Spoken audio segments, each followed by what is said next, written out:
Good evening, sir. Good evening.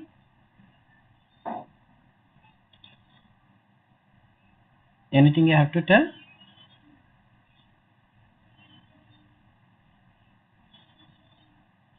Okay.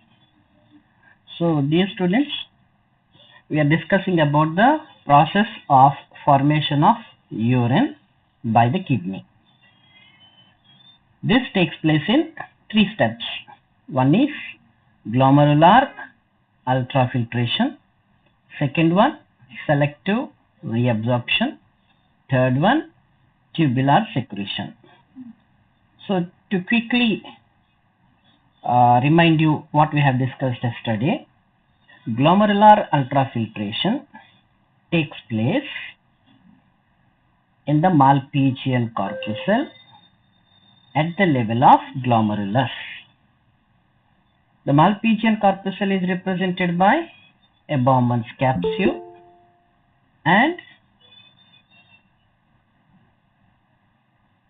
the capillary network of afferent and efferent arterioles, which is called as glomerulus.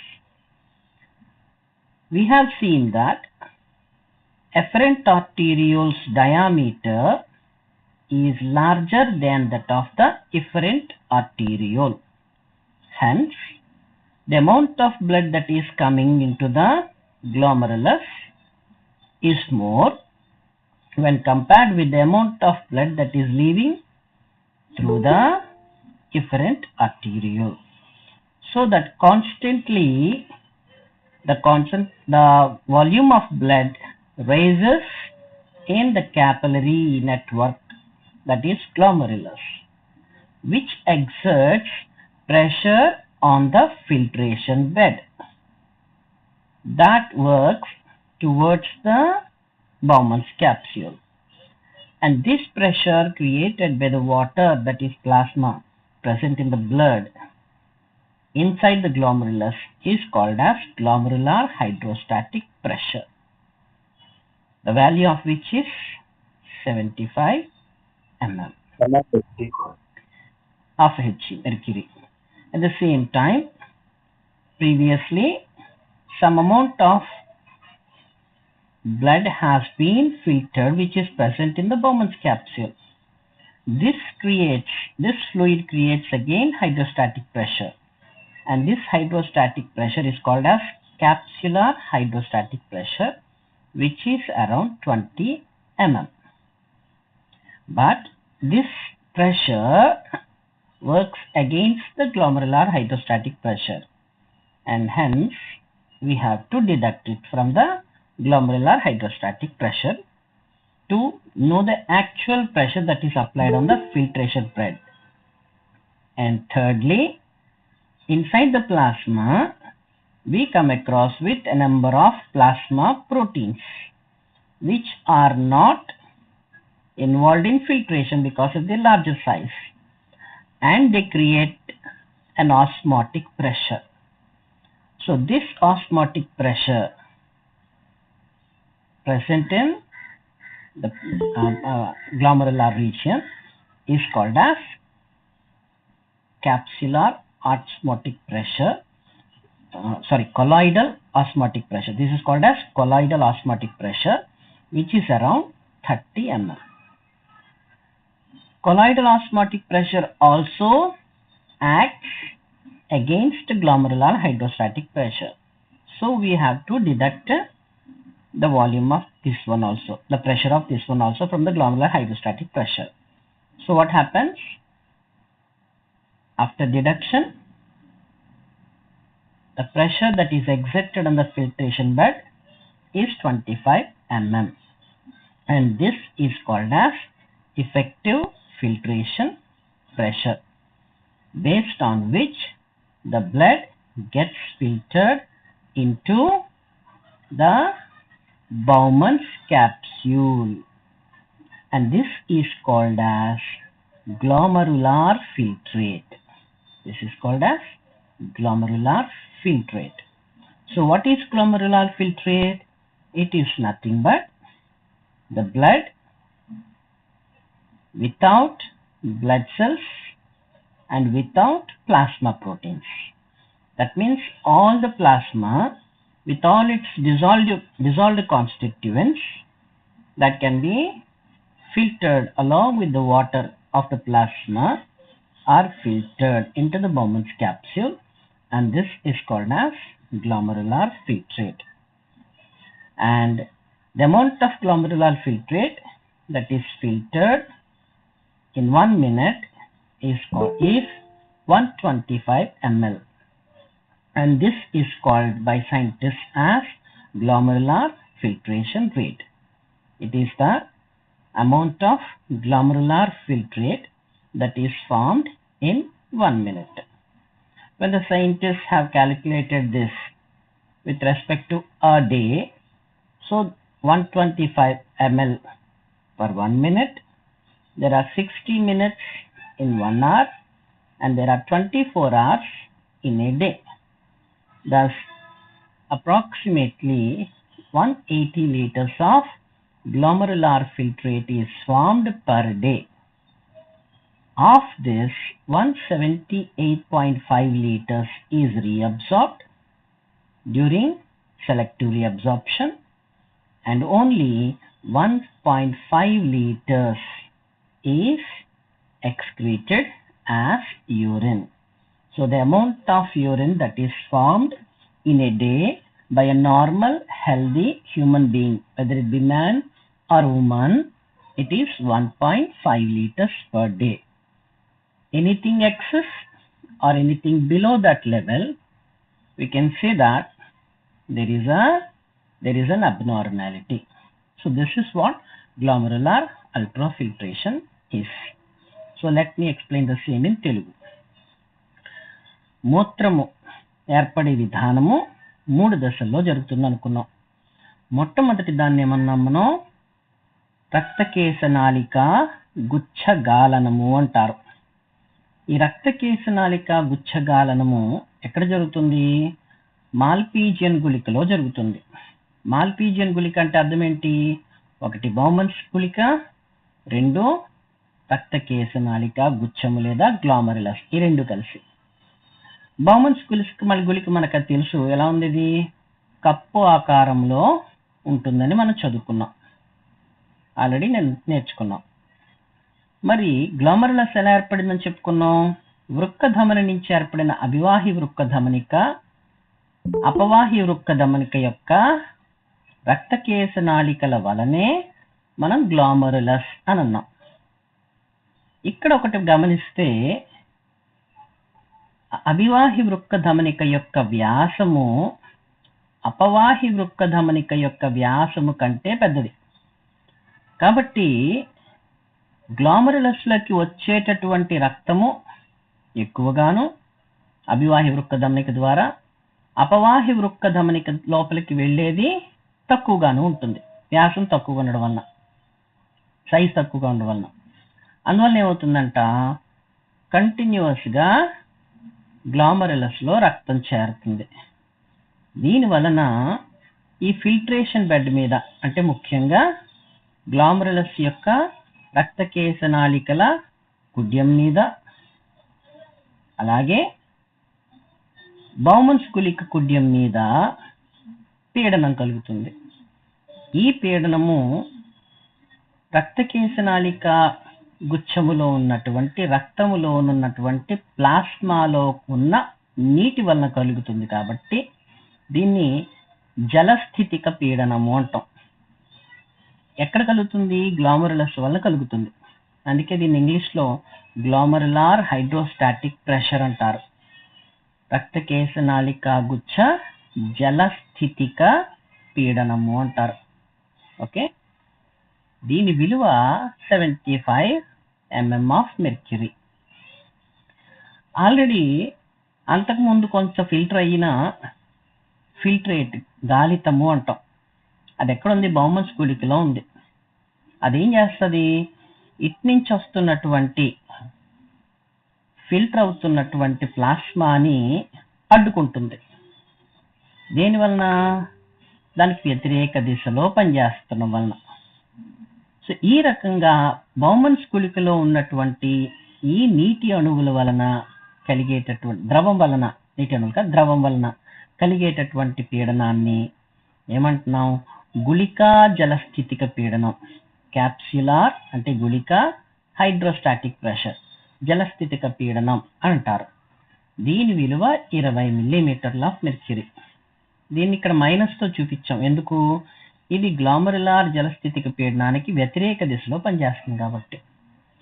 ఇంతే కాకుండా రక్తములోని ప్లాస్మాలో కొన్ని ప్రత్యేకమైనటువంటి plasma ప్రోటీన్లు ఉంటాయి.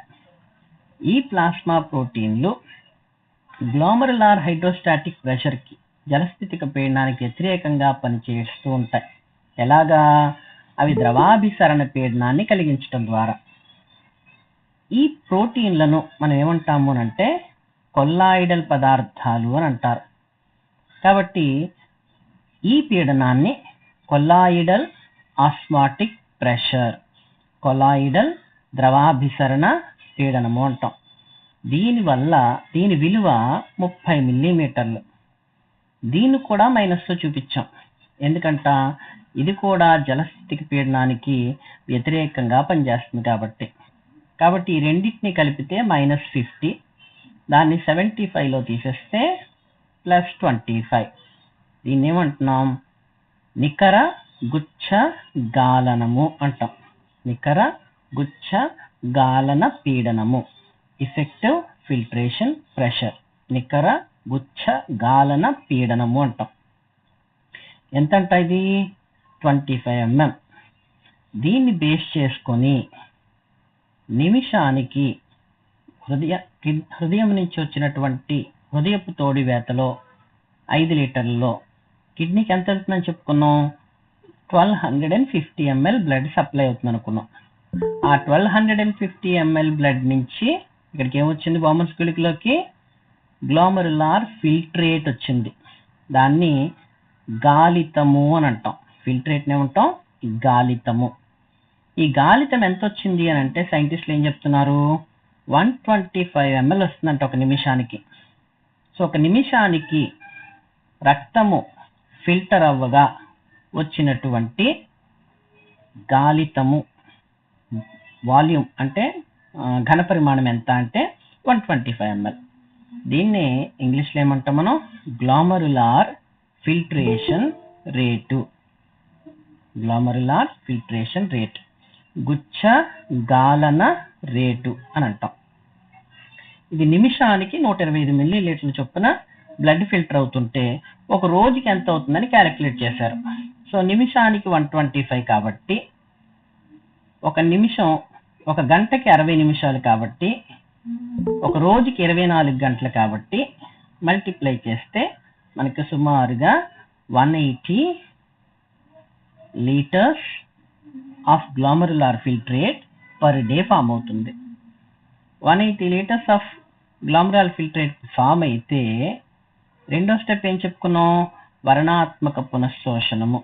దీంట్లో 178.5 లీటర్స్ మరలా రక్తంలోకి ఒక రోజులో శోషణ చెందిపోతే మిగిలిందంత only 1.5 litres.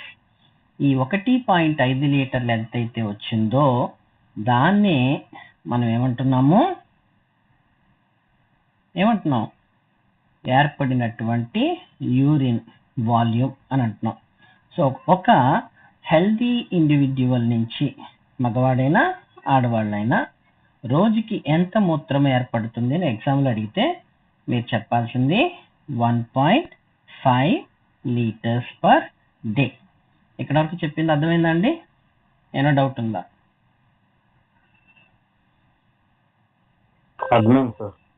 Good, thank you. So ఈ వాల్యూస్ ఇందాక చెప్పాను కదా, they vary from book to book. Okay, ఒక బుక్లో ఎలాగ ఇచ్చాడు? Glomerular hydrostatic pressure is 70 mm. Colloidal osmotic pressure ఇందాక నేను 30 ఇచ్చాను కదా, ఇక్కడ 35 mm. క్యాప్సులార్ హైడ్రోస్టాటిక్ ప్రెషర్ గుళికా జలస్థితి పీడనం 20 mm. సో 70 - 35 + 20, ఇందులో 5 తగ్గింది, ఇందులో 5 పెరిగింది, అంటే 25లో 10 తగ్గింది. ఎంతంట? 15 mm.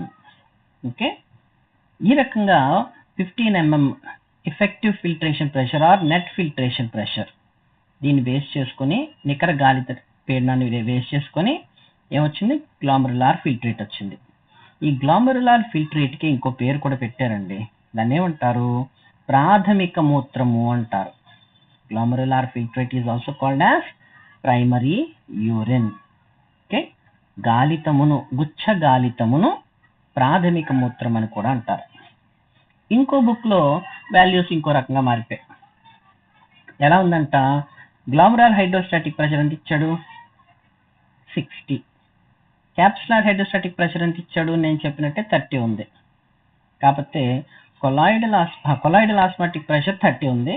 క్యాప్సులార్ హైడ్రోస్టాటిక్ ప్రెషర్ని 20 నుంచి ఇక్కడ 15 తగ్గింది. సో అల్టిమేట్గా ఎంత ఉంది, 15. సో మోస్ట్ ఆఫ్ ద బుక్స్లో మనకి ఎంత ఉంటుంది, net filtration pressure 15 mm.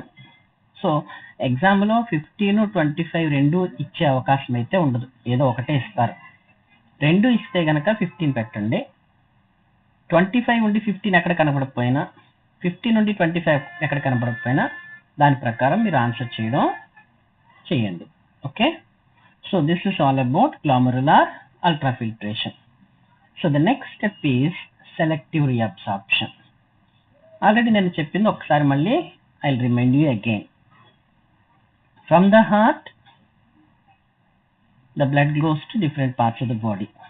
Okay, but the heart collects blood from only veins, and before getting into the veins, from the intestine, the digested food first goes to liver through hepatic portal system and then joins the normal circulation. So whatever the food that is digested, that goes into the normal circulation directly.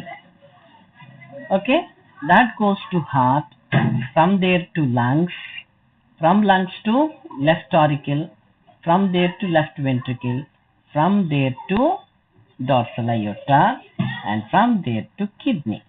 Thus kidney receives all the digested food. So the blood that is supplied to the kidney contains all digested substances which are essential for the body. At the same time, we also know that liver is the place where urea cycle operates and urea is formed.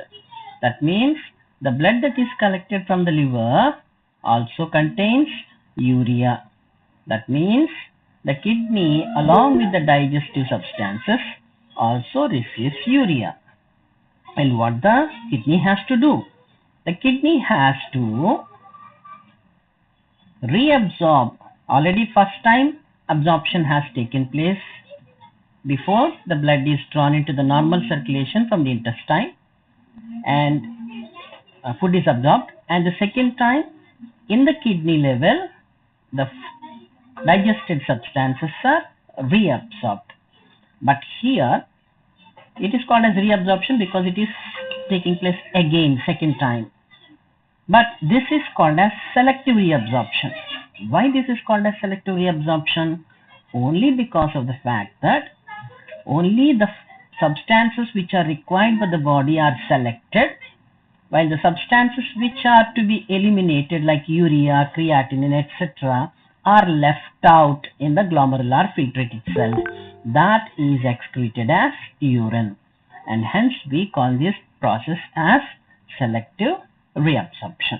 Okay, so in selective reabsorption what happens?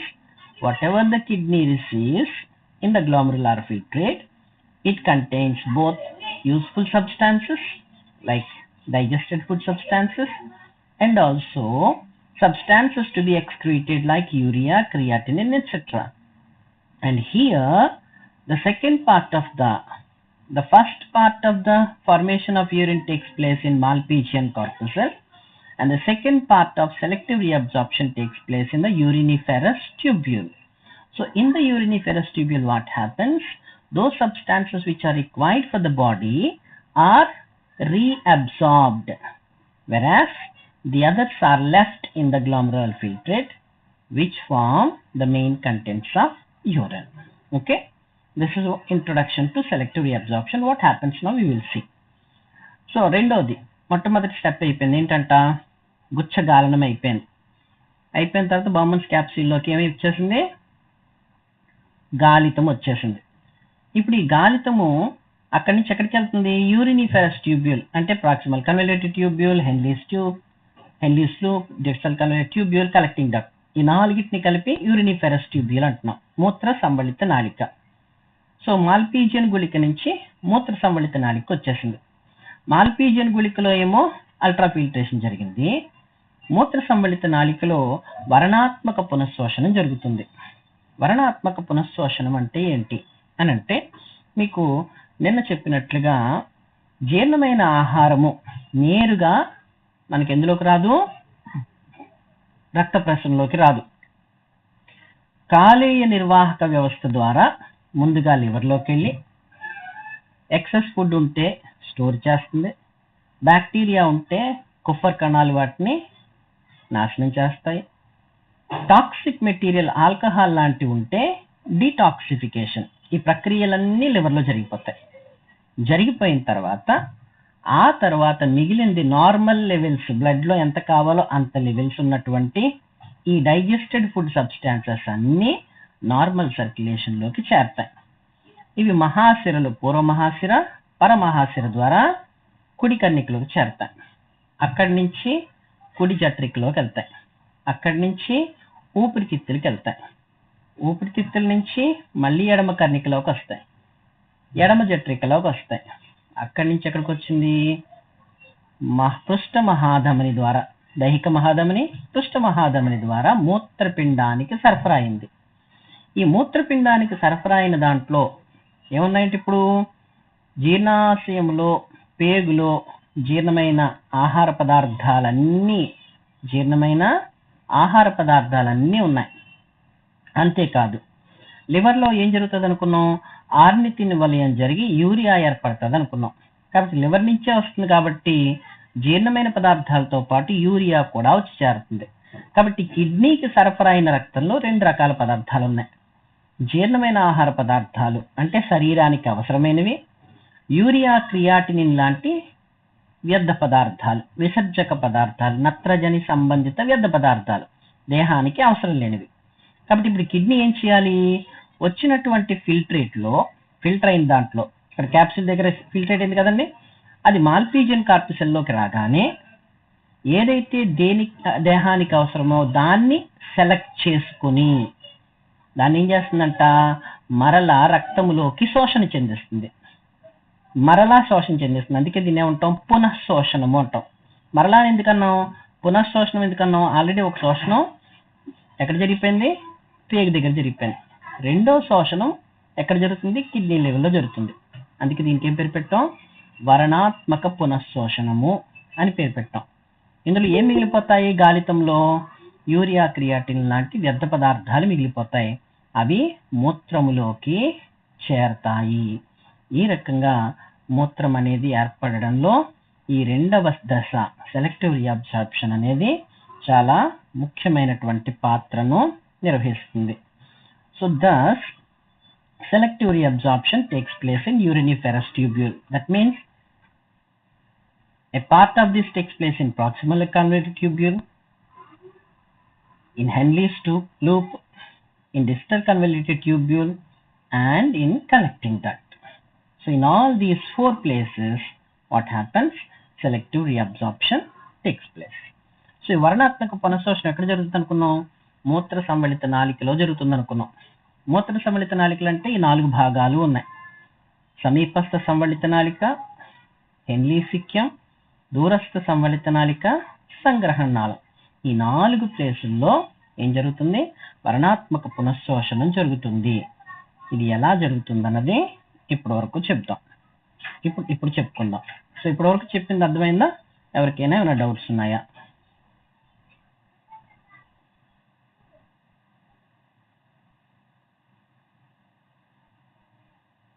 Anybody respond? Shivaji?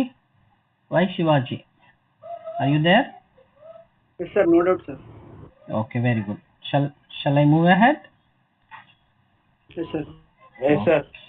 Okay. So selective రీఅబ్జార్ప్షన్కి వచ్చేద్దాం. So selective reabsorption ఎక్కడ start అవుతుంది అని అడిగితే ఎవరు చెప్తారు చెప్పండి?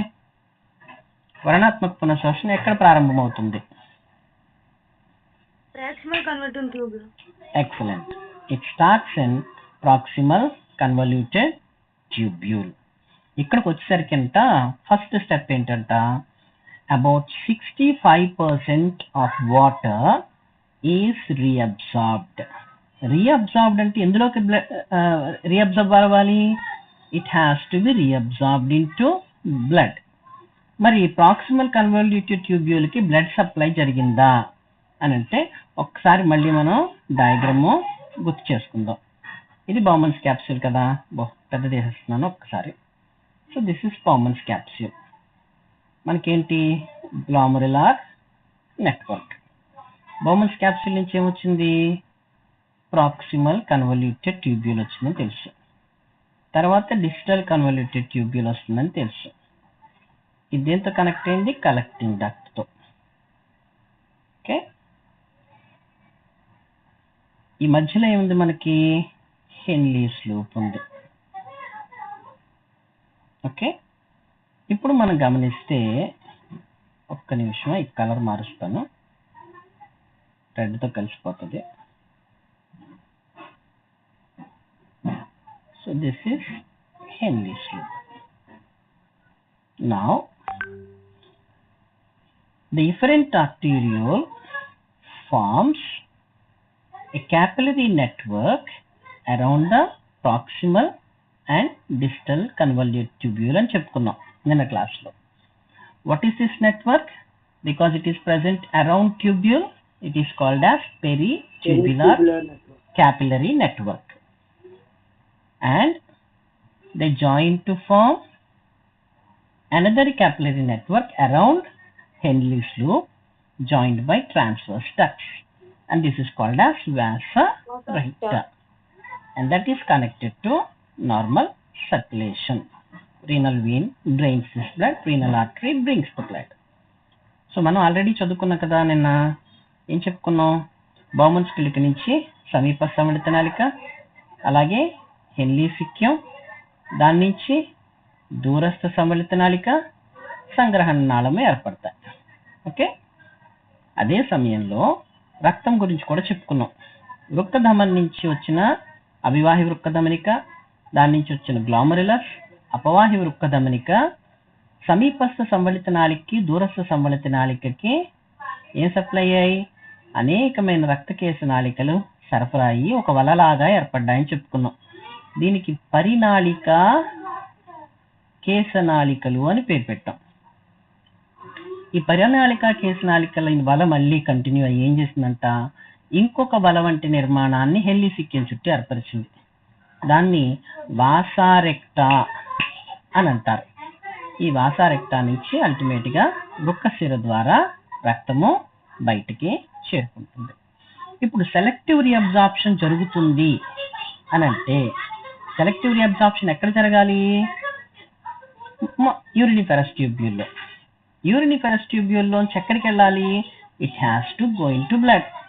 So here what happens is the glomerular filtrate from the Bowman's capsule reaches the proximal convoluted tubule, and from there in the proximal convoluted tubule about 65% of water is reabsorbed into peritubular capillary network. That means from there through the vasa recta, through the renal vein, it comes to the normal circulation, isn't it? So about 65% of water is reabsorbed into where the blood present in peritubular capillary network. What happens if this reabsorption in proximal convoluted tubule would not take place? What happens? About 65% of filtrate is seen in urine. 5% of water is seen in urine. That means we are losing the water. That means this is an essential step where we can reabsorb the water, so that being terrestrial organisms, we can conserve some water. So this step is said to be very essential, and hence we call this as obligatory water reabsorption. You have to note it down.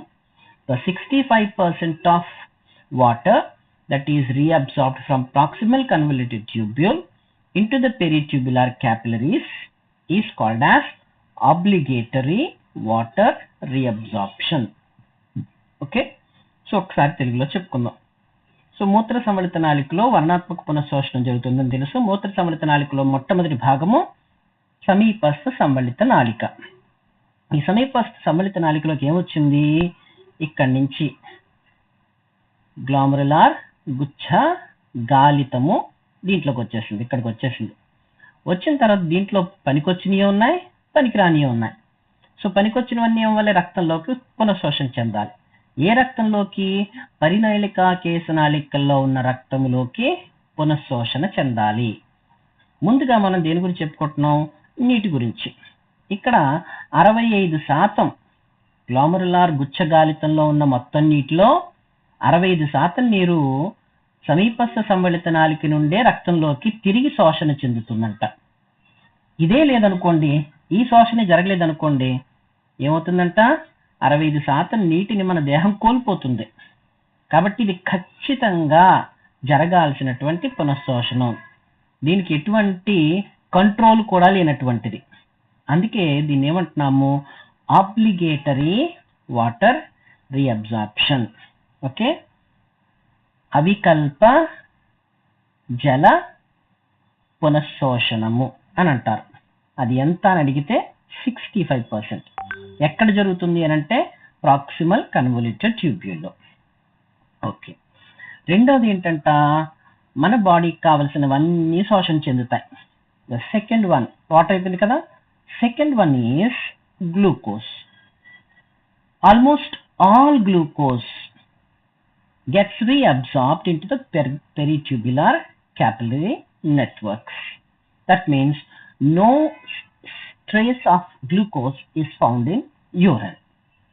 Okay, if urine has traces of glucose, we say that there is diabetes mellitus. In normal healthy individuals, sugar is not seen. Why?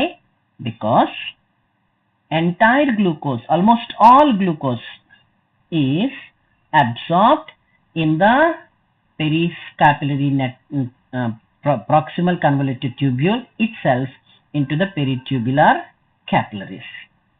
Okay, మనం తీసుకున్నటువంటి ఆహారంలో ఉన్న glucose ఎక్కడికి వచ్చేసింది? గ్లామ్యులార్ ఫిల్టరీలోకి వచ్చేసింది. So దాన్ని మనం కోల్పోకూడదు. కోల్పోతే తినది ఎందుకోసం? కోల్పోవడానిక? మూత్రం ద్వారా బయటికి పంపించడానిక? కాదు. డయాబెటీస్ ఉన్న వాళ్ళకి తప్ప నార్మల్ హెల్దీ ఇండివిజువల్స్ ఎవరిలో కూడా గ్లూకోజ్ మూత్రంలో కనబడదు. అందుకనే ఏం చెప్తారంట? ఇక్కడ గ్లూకోజ్ ఆల్మోస్ట్ మొత్తం గ్లూకోజ్ అంతా కూడా ప్రాక్సిమల్ కన్వల్యూటెడ్ ట్యూబ్యూల్ ద్వారా, సమీపస్థ సంవళిత నాళిక ద్వారా ఎక్కడికి వెళ్ళిపోతుంది? పరినాళిక రక్తకేశ నాళికల్లోకి శోషణ చెందుతుంది. కాకపోతే ఏ మెకానిజం ద్వారా జరుగుతాయి అని అడుగుతాడు. Water by osmosis. నీరు ఎలాగ శోషణ చెందుతుంది అంటే ద్రవాభిసరణ ద్వారా అని చెప్పొచ్చు. గ్లూకోజ్ ఎలా జరుగుతుంది అని చెప్తాడు. ఎలా జరుగుతుంది?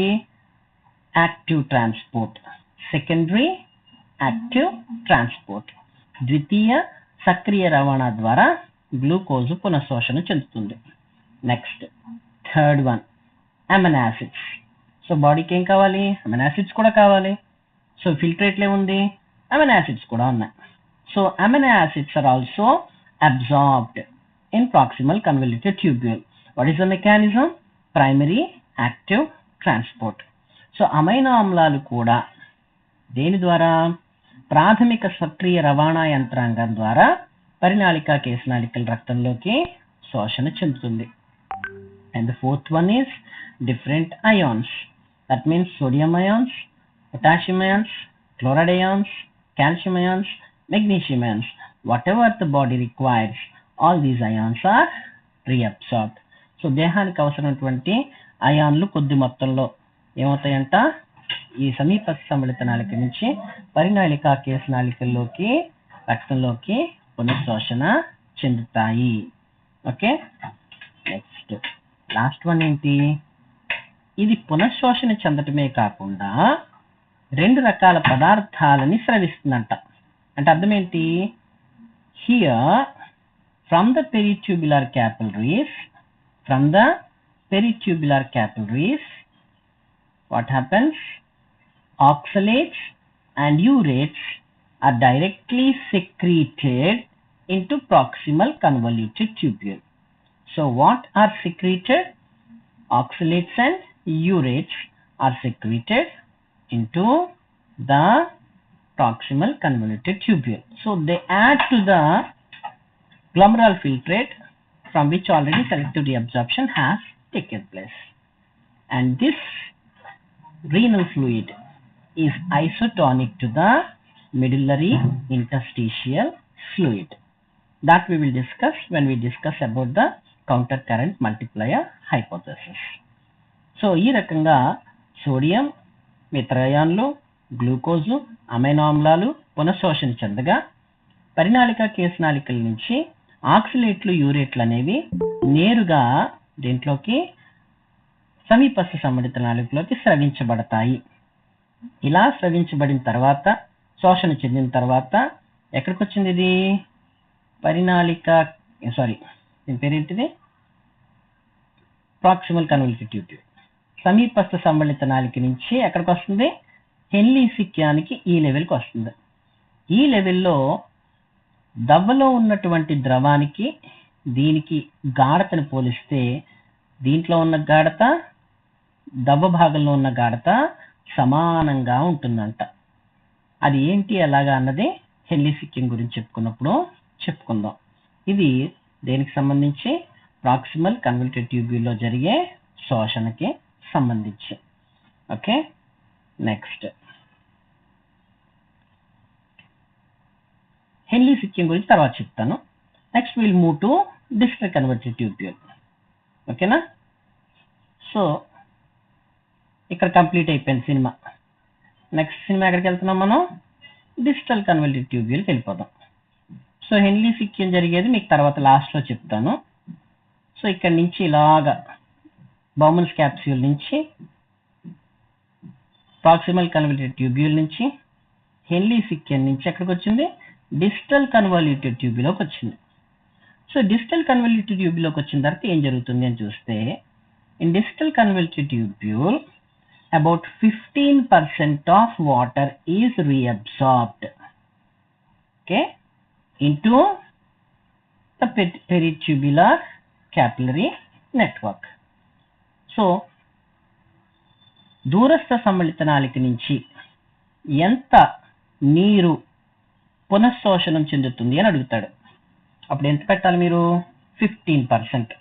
ఇందాక ఆల్రెడీ ఎంత అయింది, 65 ప్లస్ 15 ఎంత, 80% వాటర్ రీఅబ్జార్ప్షన్ జరిపోయింది. కాబట్టి కిడ్నీ మనకి ఓన్లీ యూరిన్ ఫామ్ చేసేదే అనుకోకండి, కిడ్నీ మనకి వాటర్ కన్జర్వేషన్ కూడా ఉపయోగపడుతున్నట్టే లెక్క. కాకపోతే ఈ 15%కి దేవుడు చిన్న లింక్ పెట్టాడు. ఏంటంట, దిస్ ఈజ్ నాట్ ఆబ్లిగేటరీ, అంటే ఇది కంపల్సరీగా జరిగేది కాదు. This is called as facultative. Water reabsorption. దీన్ని వైకల్పిక జల పునఃశోషణము అంటున్నాం. ఫ్యాకల్టేటివ్ వాటర్ రీఅబ్జార్ప్షన్ అంటే అర్థం ఏంటంట, ఇది జరగచ్చు, జరగకపోవచ్చు. మరి జరగచ్చు, జరగకపోవచ్చు అంటే జరగడాన్ని, జరగకపోవడాన్ని కంట్రోల్ చేయడానికి ఎవరు ఉండారంట, there is a hormone of the posterior pituitary called as antidiuretic hormone and also aldosterone. So both these hormones control the water reabsorption from distal convoluted tubule into peritubular capillaries. Okay, అధివృక్క గ్రంథి వల్కలము నుంచి స్రవించబడి aldosterone hormone, పరాంత pituitary నుంచి స్రవించబడేటటువంటి anti diuretic hormone ఏం చేస్తాయంట, దూరస్థ సమ్మళిత నాళిక నుంచి పరినాళిక కేశనాళికలోకి శోషణ చెందే నీటిని control చేస్తాయి. ఎవరు వాళ్ళు? ADH ఒకటి, ఆల్డోస్టిరాన్ ఒకటి. ఈ రెండు హార్మోన్లు స్రవిస్తే పునఃశోషణ జరుగుతుంది. అవి స్రవించకపోతే పునఃశోషణ జరగదు. అప్పుడేమవుతుందంట, 15% ఎక్సెస్ వాటర్ ఉన్నటువంటి యూరిన్ ఫామ్ అవుతుంది. అంటే డైల్యూటెడ్ యూరిన్ ఇస్ ఫార్మ్డ్. ఇది ఉంటే ఏమవుతుంది, 15% వాటర్ రీఅబ్జార్ప్షన్ జరుగుతుంది. అంటే concentrated urine is formed. So the concentration of urine depends on the water that is reabsorbed from the distal convoluted tubule. Okay, at the same time మనం already ఇక్కడ 2 స్టెప్లు చెప్పుకున్నాం. ఏంటంట, glomerular ultrafiltration ఒకటి, selective reabsorption ఒకటి. మూడోది కూడా రాసాం, ఏంటి, ట్యూబ్యులార్ సెక్రీషన్. సో ఇక్కడ డిస్టల్ కన్వల్యూటెడ్ ట్యూబ్యూల్లో థర్డ్ పార్ట్ కూడా జరుగుతుంది. ఏంటంట, third step, secretion, ట్యూబ్యులార్ secretion. That means from the blood certain substances are directly secreted into what? Distal convoluted tubule. Hence it is called as tubular secretion. పరినాళిక కేశనాళికల్లో ఉన్నటువంటి రక్తములో ఉన్నటువంటి కొన్ని పదార్థాలు నేరుగా దూరస్థ సంబళిత నాళికలోకి స్రవించబడతాయి. కాబట్టి ఇది నాళికా స్రావము అని అంటారు. ఇది మూడో స్టెప్. ఏవి స్రవించబడతాయి నాళికా స్రావం ద్వారా అని అడుగుతాడు ఎగ్జామ్లో. అవి మీరు రాసుకోవాలి. ఏంటంట, due to tubular secretion the following substances are directly secreted from peritubular capillary network into distal convoluted tubule. What are they? Potassium ions, bicarbonate ions, hydrogen ions, ammonium ions, hippuric acid.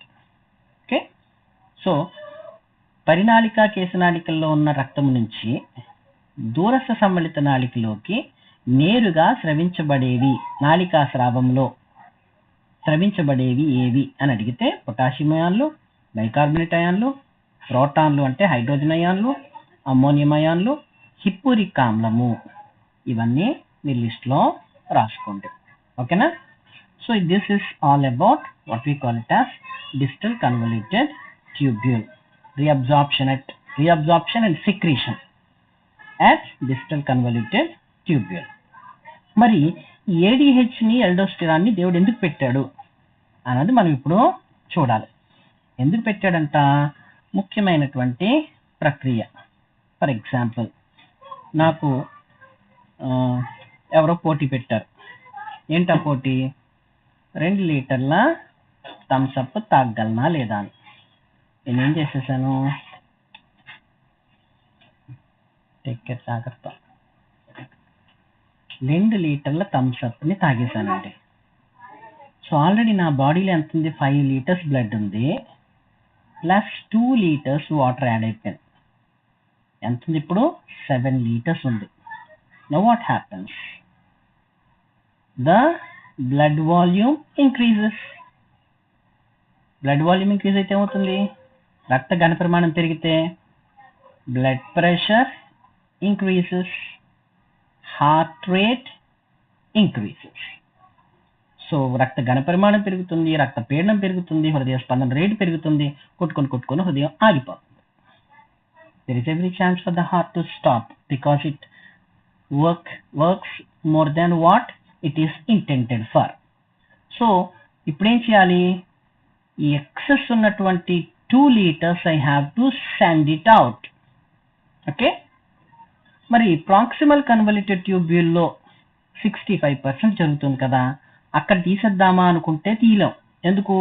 దాంతోపాటు glucose, దాంతోపాటు సివరల్ ions, దాంతోపాటు మనకు కావాల్సిన bicarbonates, ఇవన్నీ reabsorb అవుతున్నాయి.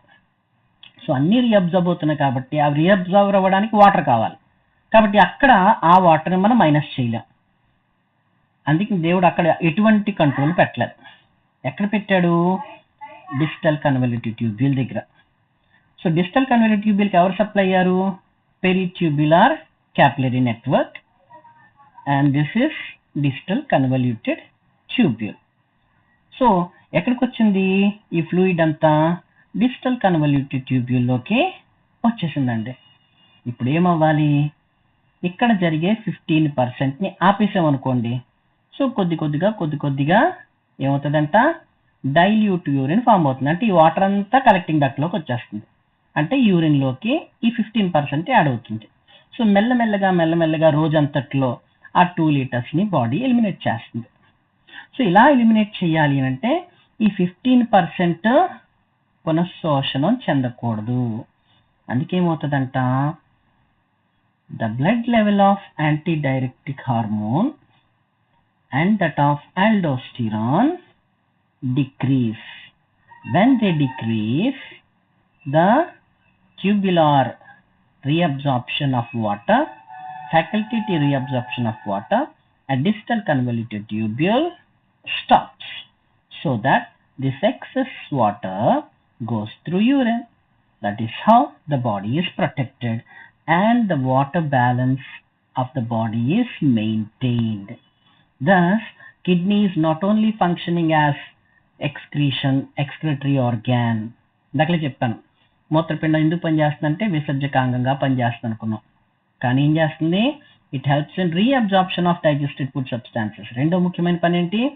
దేహానికి అవసరమైన పదార్థాలని పునఃశోషణం చేయడం కూడా కిడ్నీ పనే. అది లేకపోతే మన తినదంతా యూరిన్లోనే ఉంటుంది. మూడో పని ఏంటంట? It maintains the water balance of the body. నీటి సమతా స్థితిని కూడా ఇదే చేస్తుంది. 80% ఆఫ్ వాటర్ రీఅబ్జార్ప్షన్ చేస్తుంది. కాబట్టి కిడ్నీ చేస్తున్న ఇంకొక ముఖ్యమైన పని ఏంటి? Conservation of water. So kidney అనగానే మీరు ఎక్స్క్రిషన్ ఒక్కటే చేస్తుందని మాత్రం ఎప్పుడు చెప్పకండి. ఈ 4 పాయింట్లు కలిపి చెప్పాలి. ఒకటి ఎక్స్క్రిషన్, రెండో ఎవరైనా చెప్తారా? What are the 4 points? Conservation of water. Very good. Conservation of water. Third point? Reabsorption of the material substances, useful substances. Very good.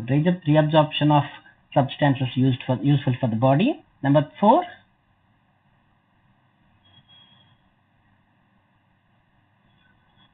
Screen మీద కనబడుతుంది కదా. Excretion of water balance. Very good. Water balance కూడా ఉపయోగపడుతుంది. Okay, is it clear how in distal convoluted tubule it takes place? Then we'll move to collecting duct. So in collecting duct, 10% of water is reabsorbed. సంగ్రహణ నాళంలో 10% నీరు పునఃశోషణ చెందుతుంది. కొన్ని books లో 5 to 10% ఉంటుంది. So it is variable. Maximum 10%. And sodium is reabsorbed, chloride ions are reabsorbed. And now what happens? The concentration of renal fluid is greater than the blood and isotonic to medullary fluid. So collecting duct కి వచ్చేసరికి దీంట్లో ఉన్నటువంటి renal fluid, okay, ఇంకా దీన్ని ఏమనట్లేదు, collecting duct లో ఉన్న దాని ఇంకా యూరిన్ అనట్లా. We still use the term renal fluid. వృక్క ద్రవము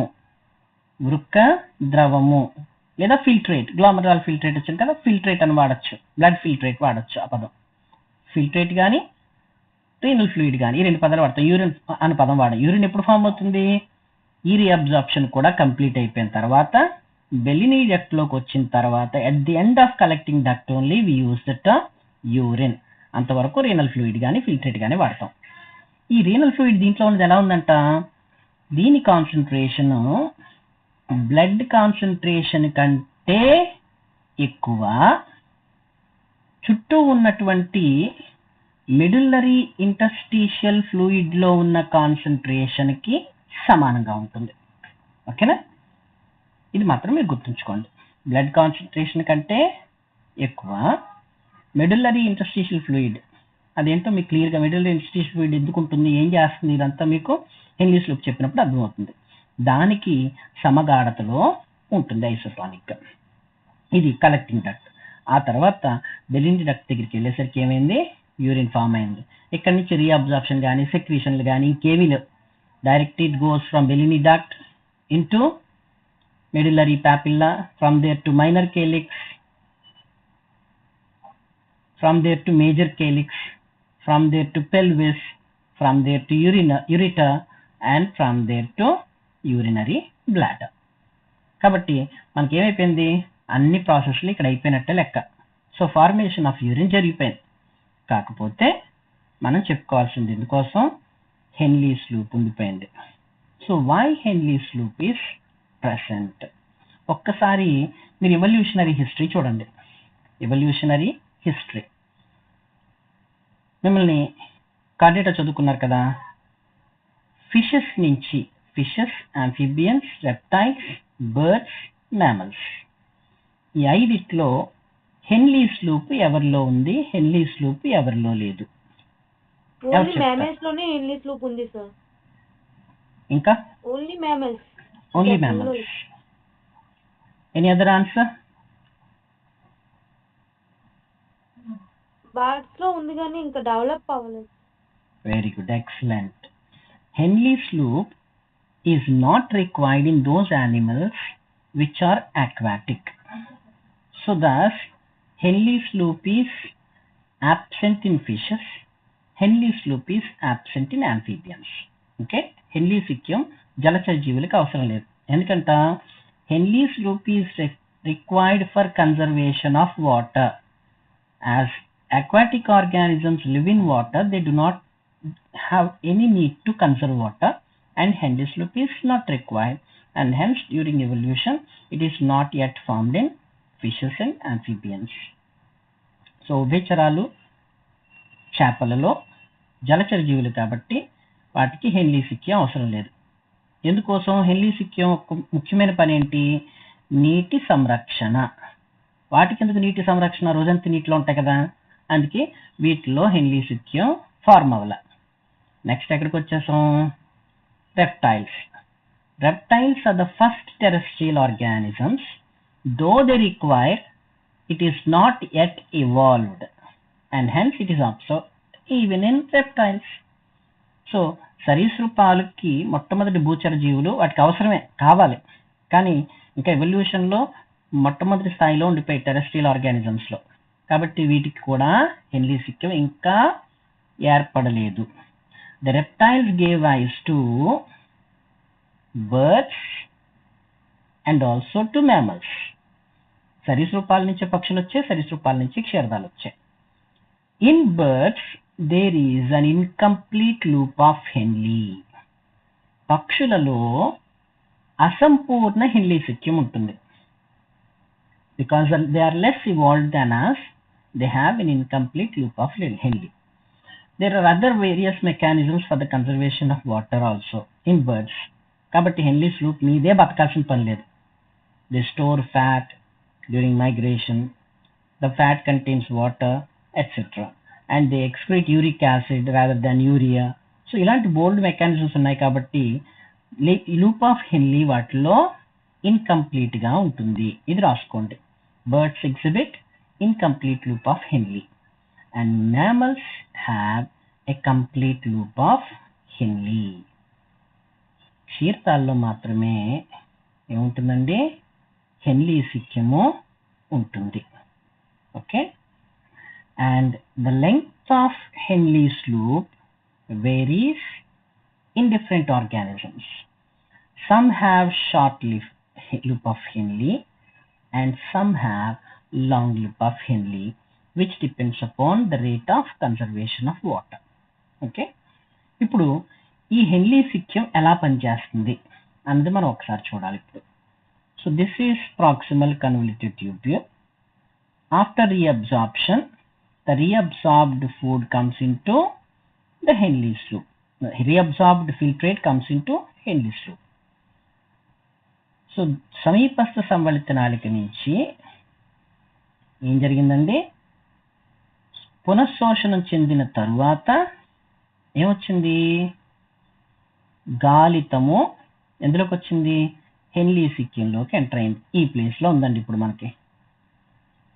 ఇప్పుడు మీరు ఒకసారి ఒక డయాగ్రామ్ చూద్దాం. కిడ్నీ డయాగ్రామ్కి వెళ్ళిపోదాం. కిడ్నీ ఎలా ఉంటుందో చెప్పుకున్నాం, బీన్ షేప్డ్ అనుకున్నాం. ఇక్కడ ఏముంది? మెడుల్లరీ పిరమిడ్స్ ఉంటాయి అని చెప్పుకున్నాం. మెడుల్లాలో మెడుల్లరీ పిరమిడ్స్. మరి ఇక్కడ ఏం స్టార్ట్ అయింది? Bowman's capsule and all Malpighian corpuscle ఇవన్నీ ఎక్కడ ఉన్నాయంట? They are present in the cortex. The cortex has two regions. One is called as race, the other is called as labyrinth. ఈ రెండు మీకు కిడ్నీ స్ట్రక్చర్ చెప్పినప్పుడు చెప్పలేదు, అక్కడ అర్థం కాదని ఇక్కడ చెప్తామని. సో వల్కలంలో రెండు భాగాలు ఉన్నాయంటండి. ఒకటి వల్కల కిరణాలు అంటారు, రెండవ దాన్ని లాబిరింత్. వల్కల లాబిరింత్ లేదా గుహ్వికలు అంటారు. మీరు లాబిరింత్ అన్న పదమే గుర్తుంచుకోండి. ఈ రెండు ఏంటంట? ఒకసారి ఇక్కడ చూస్తే this is Bowman's capsule. From there proximal convolutive tubule is formed. From there Henle's loop is formed, which extends into the medulla, and again distal convoluted tubule is formed. From there collecting duct arises and the Bellini duct opens at the tip of medullary pyramid. Okay, దీనికి supply మనకి మిగిలిన అన్ని గ్లామరలస్ ఇవన్నీ మామూలుగానే పక్కన పెట్టేద్దాం. So మీరు ఇక్కడ గమనిస్తే మీరు ఒకటి ఏం కనబడుతుంది? Here in the cortical region we come across with the convoluted tubules and the Bowman's capsule which form the labyrinths. Okay, వల్కలంలో ఏమున్నాయి? బౌమన్స్ గుళిక ఉంది, అలాగే సమీపస్థ దూరస్థ సంబళిత నాళికలు ఉన్నాయి. ఇవి మైక్రోస్కోప్లు ఎలా కనబడ్డాయి? లాబిరింత్ లాగా. అంటే లాబిరింత్ అంటే అర్థం ఏంటి? చిన్న చిన్న గుళికల్లాగా కనబడ్డాయి అనమాట. ఓకే, నెక్స్ట్ రేస్, కిరణాలు. ఏంటి రేస్ అంటే? Here the Henle's loop and the collecting duct. ఎలా ఉన్నాయి? పొడవుగా ఉన్నాయి కదా ఇవి రెండును. ఇవి ఎలా ఉన్నాయంట? పొడవుగా కిరణాల్లాగా ఉన్నాయి. అందుకే వీటికి ఏం పేరు పెట్టారు? రేస్ అని పేరు పెట్టారు. And these rays are again of two types. Okay, some are called as cortical rays, some are called as medullary rays. వృక్క కిరణ వల్కల కిరణాలు అంటారు, దవ్వ కిరణాలు అంటారు. ఎందుకోసమంట? మళ్ళీ ఒక్కసారి ఈ డయాగ్రామ్ గమనిస్తే Bowman's capsule, proximal convolutive tubule, Henle's loop, distal convolutive tubule and collecting duct. So కొన్నిట్లో చూడండి ఎక్కడితో ఆగిపోయింది కిరణం? ఇది వల్కలంలోనే ఆగిపోయింది. ఇందాక ఎక్కడి వరకు వెళ్ళింది? మెడుల్లా వరకు వెళ్ళింది. సో కొన్ని షార్ట్ లూప్ ఆఫ్ హెన్లీ ఉన్నాయనుకోండి, ఓకే, అప్పుడు ఏమవుతాయంట? ఇక్కడే పరిమితం అయిపోతాయి. ఎక్కడ? వల్కలంలో. అప్పుడు వాటిని ఏమంటాం? వల్కల కిరణాలు అంటాం. కొన్ని కిరణాలు ఈ హెన్లీస్ లూప్ కలెక్టింగ్ ఎక్కడి వరకు ఎక్స్టెండ్ అయిపోయి? మిడిల్లా వరకు ఎక్స్టెండ్ అయిపోయి. అప్పుడు వాటిని ఏమంటాం? దవ్వ కిరణాలు అని చెప్పేసి అని అంటాం. సో ఇప్పుడు మనకి దవ్వలోనే అలాగే వల్కలంలోనే ఇవన్నీ ఉన్నాయి. కానీ మీరు గమనిస్తే హెన్లీ సిక్యం ఎందులో ఉంది? ఇక్కడ ఆల్మోస్ట్ దవ్వలోనే ఉంది. సో మెడుల్లరీ రేస్ గురించి ఇప్పుడు మాట్లాడుకుంటున్నాం. సో మెడుల్లరీ రేస్లో హెన్లీ సిక్యం చుట్టూ ఏముంది? మెడుల్లా ఉంది. ఓకే, సో ఇక్కడ వరకు కార్టెక్స్ అనుకుందాం, కిందంతా మెడుల్లా అనుకుందాం. సో మెడుల్లా ఏముంటుంది? Medulla has interstitial fluid.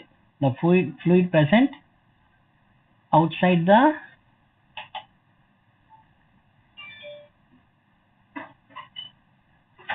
cell among the tissues is called as coelomic fluid or interstitial fluid or tissue fluid. Because it is present in medulla, it is called as medullary interstitial fluid. Okay, దవ్వ interstitial అంటే కణజాల ద్రవము అంటారు. ఎక్కడుందండి ఇది? మెడుల్లాలో ఉంది. దేని చుట్టూ ఉంది? హెన్లీ సిక్యం చుట్టూ ఉంది. అదే టైంలో ఇక్కడికి ఏమొచ్చింది? గ్లామరులార్ ఫిల్ట్రేట్ వచ్చేసింది. ఎందులో? హెన్లీ సిక్యంలో ఉంది. సో ఇప్పుడు ఇక్కడ హెన్లీ సిక్యంలో ఉన్న ద్రవానికి అలాగే మెడుల్లాలో ఉన్నటువంటి ఈ ద్రవానికి రెండు సేమ్ కాన్సన్ట్రేషన్తో ఉన్నాయా లేదా అని సైంటిస్టులు మెజర్ చేశారు. మెజర్ చేసి చూస్తే వాళ్ళకి ఏం తెలిసిందంట, ద మెడుల్లరీ ఇంటర్స్టీషియల్ ఫ్లూయిడ్కి దీనికి కంపేర్ చేసినప్పుడు here throughout the length of the Henle's loop the concentration of glomerular filtrate varies. ఓకే, ఈ మొత్తం పొడవునా గమనిస్తే హెన్లీ సిక్యంలో పైనుంచి కిందకు వచ్చి మళ్ళీ కింద నుంచి పైకి వెళ్ళే లోపల అవరోహిణి బాహు ఆరోహిణి బాహువుల్లో ఏం జరిగిందంట, గాలితములో ఉన్నటువంటి గాఢత భిన్నంగా ఉందంట. ఎంత ఉందంట? Here it is 300 milliosmoles. Milliosmoles లో లెక్క పెడతారు. ఓకే, కొంచెం కిందకు వచ్చేసరికి ఎంత ఉంది? 600. ఇంకొంచెం కిందకు వచ్చేసరికి ఎంత ఉంది? 900. ఇంకా కిందకు వచ్చేసరికి ఎంత ఉంది? 1200. మళ్ళీ పైకి వచ్చాం. ఇదంతా ఏంటి? అవరోహిణి బాహు. ఇప్పుడు ఆరోహిణి బాహులో పైకి వెళ్తుంటే మళ్ళీ సేమ్ అదే లెవెల్లో 900, అదే లెవెల్లో 600, అదే లెవెల్లో 300 ఉంది. ఓకే, అంటే as we move down in the descending lip, the concentration increases. The concentration of glomerular filtrate increases. As we move up, the concentration of glomerular filtrate decreases. So గుచ్చగాలితము యొక్క గాఢత అవరోహిణి బాహువులో పైనుంచి కిందకు వస్తున్న కొలది పెరుగుతుంది. ఆరోహిణి బాహువులో కింద నుంచి పైకి వెళ్తున్న కొలది గుచ్చగాలితం యొక్క గాఢత తగ్గుతుంది. ఓకే, దీన్ని ఎలా ఎక్స్ప్లెయిన్ చేశారు? There is a scientist called as Craig. He proposed a principle called as counter current principle. Counter current principle. So ఇక్కడ ఇది ఏం చెప్తుంది అని అంటే, దీని చుట్టూ ఏమున్నది? వ్యాసారెక్టా ఉంది. మరి మీరు లైన్లో ఉన్నారా? అందరూ వెళ్ళిపోయారా? టైం అయిపోయిందని. Okay, very good. వ్యాసారెక్టాలో బ్లడ్ చూస్తే మీకు ఇది ఎంత కనెక్ట్ అయింది? రీనల్ వీనికి కనెక్ట్ అయింది. కాబట్టి ఇక్కడ గమనిస్తే మీకు బ్లడ్ ఏమో ఇలాగా ప్రవహిస్తుంది. గ్లామరులార్ ఫిల్ట్రేట్ ఏమో దానికి ఆపోజిట్ గా ప్రవహిస్తుంది. చూసారా? So there is a counter current flow of glomerular filtrate in descending limb as well as ascending limb. At the same time, it is also in counter current with the flow of the blood in vasa recta. So counter current అర్థం ఏంటి? వ్యతిరేక దిశలలో ప్రవహిస్తుంది అని అర్థం. ఎందులో? అవరోహిణి బాహు పైనుంచి కిందకు వస్తే ఆరోహిణి బాహువులో కింద నుంచి పైకి వెళ్తుంది. కాబట్టి ఇక్కడ ఎలా ప్రవహిస్తుంది? వ్యతిరేక దిశలో గాలిత ద్రవం ప్రవహిస్తుంది. దానికే వ్యతిరేక దిశలో కాదు, దాని చుట్టూ ఉన్న వ్యాసారెక్టాలో ఉన్న రక్తానికి కూడా వ్యతిరేక దిశలో, ఈ రెండింటికి ఆపోజిట్. చూసారు కదా, ఈ రెండింటికి ఆపోజిట్ వ్యతిరేక దిశలో ప్రవహిస్తుంది. ఇలా జరుగుతున్నప్పుడు ఏం జరుగుతుందట? According to counter current principle of Craig, what happens? As there is counter current flow of filtrate, this facilitates exchange of substances between the limbs as well as between the limbs and also the blood. ఈ రకంగా వ్యతిరేక దిశలో ప్రవహించేటప్పుడు ఏం జరుగుతుందంట? ఈ రెండు బాహువులలోనూ, అవరోహిణి బాహువులు ఆరోహిణి బాహువులు, ఈ రెండిట్లో కూడా ఏం జరుగుతుందంట? పదార్థాల వినిమయం జరుగుతుంది. అంతేకాకుండా ఈ బాహువుల నుంచి ఎక్కడికి మెడులాలోకి వచ్చింది, అక్కడి నుంచి రక్తంలోకి ఏం జరుగుతుందంట, ఇది పునఃశోషణ చెందడానికి ఈ వినిమయం అనేది, ఎక్స్చేంజ్ అనేది ఈ కౌంటర్ కరెంట్ మెకానిజం ద్వారా ఉపయోగపడుతుంది. ఓకే, సో ఇది ఎలా జరుగుతుంది అని గమనిస్తే the scientist proposed that this happens through a counter current multiplier mechanism. Okay, ప్రతి ప్రవాహ యంత్రాంగం ద్వారా జరుగుతుందన్నారు. కౌంటర్ కరెంట్ అంటే మనకు అర్థమైపోయింది ఆల్రెడీ, ఆపోజిట్ దిశలో ప్రవహిస్తుందని. మరి మల్టిప్లైర్ ఎందుకన్నాము, ఇక్కడ మీరు గమనిస్తే 300 into 2 600, 300 into 3 900, 300 into 4 1200, ఆ తర్వాత 1400 కూడా ఉంటుంది, లేదు నేను. సో ఈ రకంగా it is getting multiplied as it goes down the ascending line. ద్విగుణీకరణ చెందుతా పోయింది, ఏం చేస్తుందంట, గుణిజం చెందుతా పోయింది. పైకి వస్తుంటే సేమ్ అదే మల్టిప్లికేషన్ తగ్గుతూ పోయింది. అందుకే దీన్ని కౌంటర్ కరెంట్ మల్టిప్లయర్ మెకానిజం అని చెప్పేసి అని అంటారు. ఇది ఎలా జరుగుతుంది అని అంటే సింపుల్ గా కొన్ని స్టెప్స్ లో చెప్తాను, మీరు అవి నోట్ చేసుకోండి. ఇక్కడ వరకు చెప్పింది అర్థమైందంటే ఏమన్నా?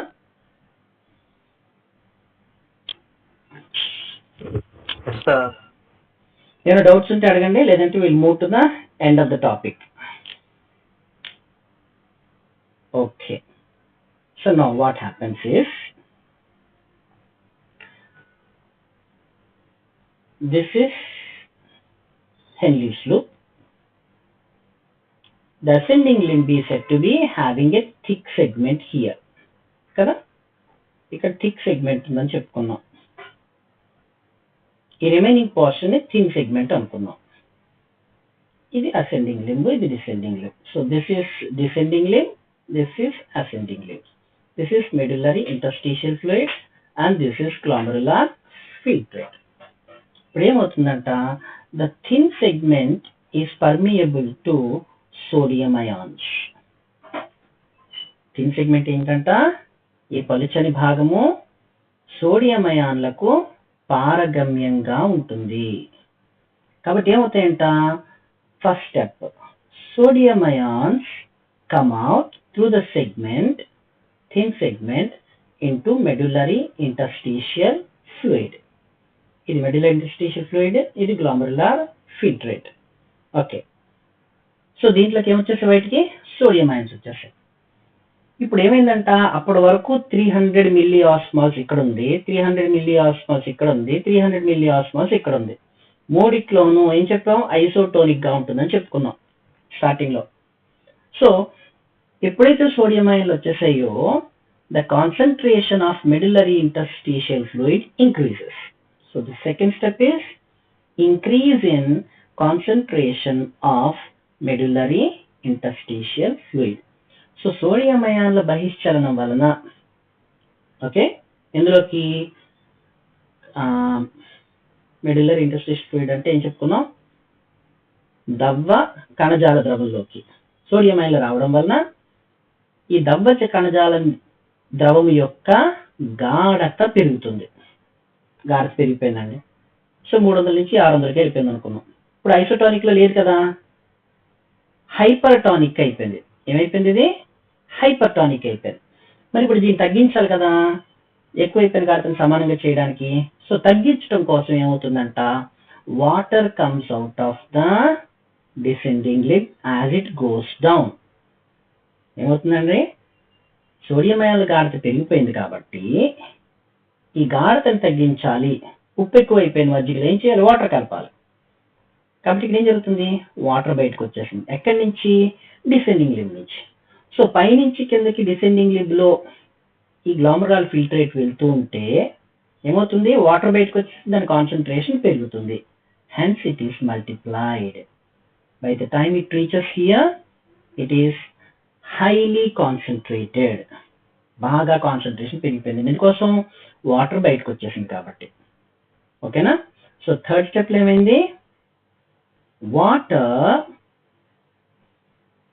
comes from glomerular filtrate to medullary interstitial fluid, so that the medullary interstitial fluid, which is hypertonic, it has to become again isotonic. 300కి రావాలి. కానీ ఇక్కడ ఏం జరిగిందంట, వాటర్ కంటిన్యూస్గా బయటకు వచ్చేస్తుంది కదా, 300 కాస్త 100 అయిపోయింది. అంటే ఏమైంది, instead of isotonic it became hypotonic.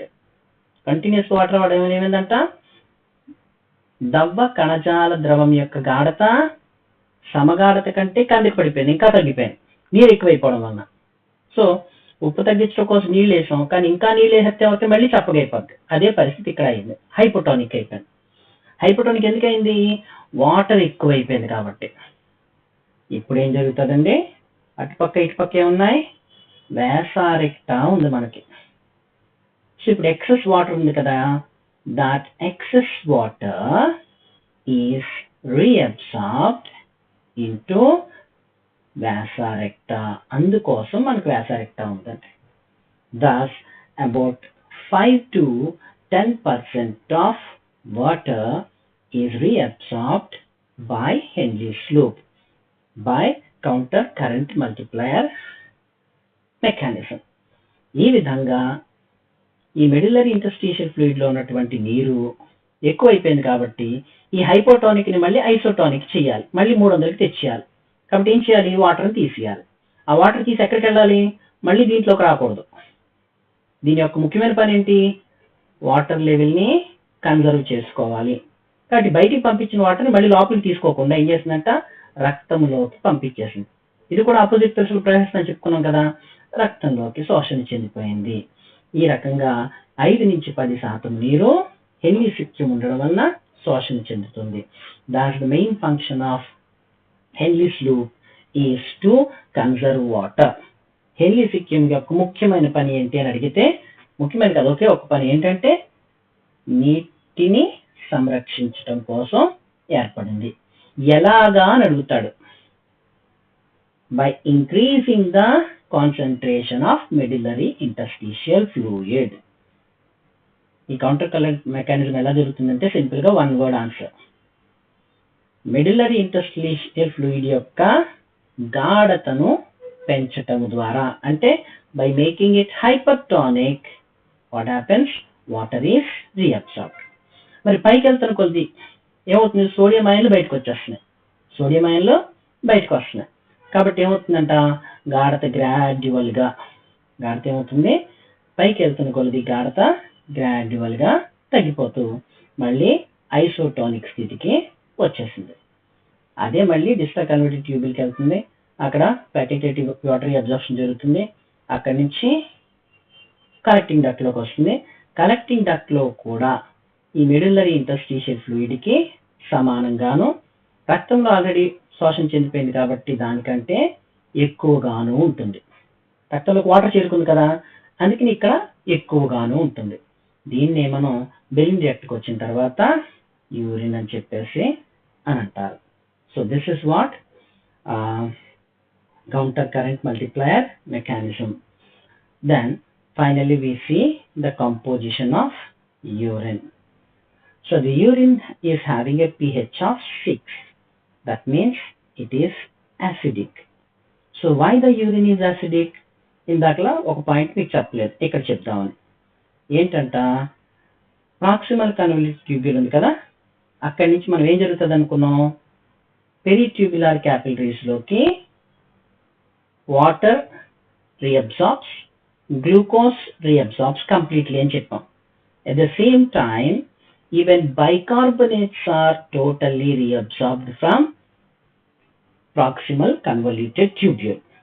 At the same time, distal convoluted tubule వచ్చేసరికి ఏం చెప్పాం, బైకార్బోనేట్స్ ఆర్ సెక్రీటెడ్ అని చెప్తాను కొద్ది అమౌంట్ లో, కానీ అది నెగ్లిజిబుల్.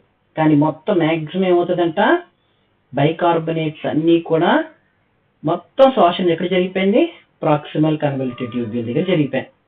సెక్రీషన్ కొద్దిగానే జరిగింది. సో అల్టిమేట్ గా మొత్తం జరిగిపోయింది కాబట్టి 6 కంటే తక్కువ ఉండాలి, కొంత సెక్రీషన్ జరిగింది కాబట్టి నియర్ న్యూట్రల్ 7 దగ్గరలో ఎసిడిక్ pH ని ఇది మెయింటైన్ చేస్తుంది. So So in proximal convoluted tubule, two substances are completely reabsorbed. What are they? Glucose and bicarbonates. So కొన్ని పుస్తకాల్లో ఫిజియాలజీ బుక్స్ ఏముంటుందంట, సమీపస్థ సమ్మిళిత నాళికల నుంచి పూర్తిగా పునఃశోషణం చెందేటటువంటి పదార్థాలు ఏవి అని అడిగితే గ్లూకోజ్ కంప్లీట్ గా శోషణ చెందిపోద్ది ఫిల్ట్రేట్ నుంచి, బైకార్బోనేట్లు. సో బ్లడ్ యూరిన్ pH అందుకోసం అలా ఉంటుంది. సో యూరిన్ లో pH 6.0 చెప్పుకున్నాం. అధిక మొత్తం ఏముంటుంది? వాటర్ ఉంటుంది. It contains a pigment called as urochrome, because of which it is yellow in color. దీంట్లో యూరోక్రోమ్ అనే వర్ణకం ఉండడం వలన పసుపు రంగులో ఉంటుంది. It contains a chemical substance called as urinode, because of which the characteristic odor of urine occurs. మూత్రానికి ఒక ప్రత్యేకమైన వాసన ఉంటుంది. ఆ వాసనకు కారణమైనటువంటి పదార్థం ఏది అని అంటే యూరినాడ్ అనే పదార్థం. ఇది కాక ఇంకేముంటుంది? It has urea. The main component of urine is urea. దాంతో పాటు మసిల్ ప్రోటీన్ బ్రేక్ డౌన్ అవ్వడం వలన వచ్చినటువంటి క్రియాటిన్ ఇస్తారు. And other substances secreted. ఇందాక చెప్పుకున్నాం కదా, సోడియం ఆయిల్ కానీ, పొటాషియం ఆయిల్ కానీ, క్లోరైడ్ ఆయిల్ కానీ ఎక్సెస్ అయిపోతే అవన్నీ కూడా ఇక్కడ మనకి రిఫ్లెక్ట్ అవుతూ ఉంటాయి. అవన్నీ మైనర్ కాబట్టి వాటి గురించి మనం చెప్పుకోం. ఇంకా ముఖ్యమైనది ఏమైనా ఉందా అని అంటే traces of ammonia are also same. Ammonia కూడా ట్రేసెస్ ఉంటుంది. అదేంటి సార్, మీరు ఆల్రెడీ లివర్లో అమోనియా అంతా కంప్లీట్ గా యూరియా కింద మారిపోయింది కదా, ఇక్కడికి ఎలా వస్తుంది అని అడుగుతారేమో. Whatever the ammonia that is present here, that is produced in the kidney cells itself. So kidney cells లో కూడా మనకి ఆక్సిడేటివ్ డిఅమైనేషన్ జరిగింది అనుకోండి, అమోనియా ప్రొడ్యూస్ అవుతుంది. ఆ అమోనియా ఎక్కడికి విడుదల అవ్వాలి? మళ్ళీ బ్లడ్ లోకి విడుదలైతే లివర్లోకి వెళ్ళిన తర్వాత యూరియా కింద మారాలి. అక్కడ దాకా పంపించి ఈ బ్లడ్ అంతా టాక్సిక్ చేసే బదులు డైరెక్ట్ యూరిన్ ద్వారా పంపించవచ్చు కదా.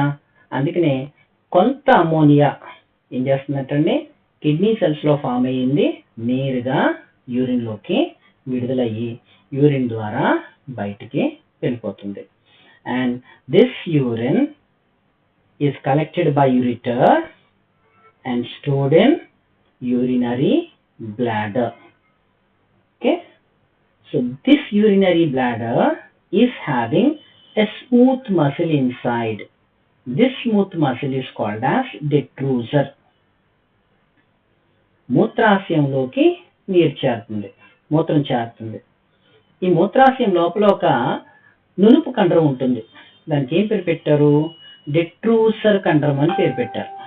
డెట్రూసర్ కండరం ఇది ఏం చేస్తుందంట, it contracts so that after completely filling the urinary bladder what happens, urine excretion takes place. ఎప్పటి వరకు? కంప్లీట్ గా ఫిల్ అయ్యేంత వరకు అలాగే ఉంటుంది. నిండిపోయిన తర్వాత మాత్రమే ఇది కాంట్రాక్ట్ జరుగుతుంది, అంతవరకు జరగదు. And this process of evacuation of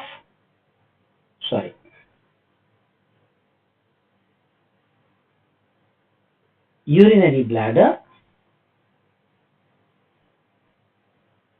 is called as micturition reflex, and here detrusor muscle takes part. So micturition అసంకల్పిత ప్రతీకార చర్య అని అంటారు. ఓకే, నిండిపోయిన తర్వాత ఎంత ఆపాలనుకున్నా ఏ మనిషి ఆపలేడు. ఇది నిండిపోయిన తర్వాత. ఎందుకోసం అంట, అది ఒక అసంకల్పిత ప్రతీకార చర్య కాబట్టి. సో నీ చేతిలో లేదు. అందుకనే మరి ఇక్కడ చెప్పకూడదు, ఆన్లైన్ క్లాస్లో కానీ చెప్తున్నాను, తాగిన వాళ్ళు పక్కన పడుకోవద్దు అంటారు, కూర్చోవద్దు అంటారు నిద్రలో అయితే కనుక. ఎందుకోసం అంట, నిద్రలో తాగినంత ఎక్సెస్ వాటర్ కదా, ఎక్సెస్ వాటర్ ఏమవ్వాలి, 15% ఫ్యాకల్టేటివ్ వాటర్ అబ్జార్ప్షన్ జరగకుండా యూరిన్లోకి వచ్చేయాలనుకున్నాం. అంటే యూరిన్ అంతా బ్యాగ్ నిండిపోయింది. సో వాళ్ళకి ఏమవుతుంది, వాళ్ళు నిద్రలో ఉంటారు, మత్తులో ఉంటారు, తెలీదు. డెట్రూజర్ మజిల్ దాని పని దాన్ని చేసుకుపోద్ది, మిక్చురేషన్ రిఫ్లెక్స్ జరిగిపోతుంది, యూరిన్ బయటికి వెళ్ళిపోతుంది. సో మూత్రాశయం నుంచి మూత్రం బయటికి రావడానికి జరిగే చర్యను ఏమంటాము అంటే మిక్చురేషన్, అసంకల్పిత ప్రతీకార చర్య అని చెప్పేసి అని అంటాం. ఇంకా లాస్ట్ టాపిక్ ఒకటి ఉండిపోయిందండి, that is renin angiotensin mechanism. దీని గురించి జెక్స్ట్రాగ్లోములర్ apparatus గురించి రేపటి క్లాస్లో మీకు చెప్తాను. Okay, so this is all for today. Hope you understand well. Thank you.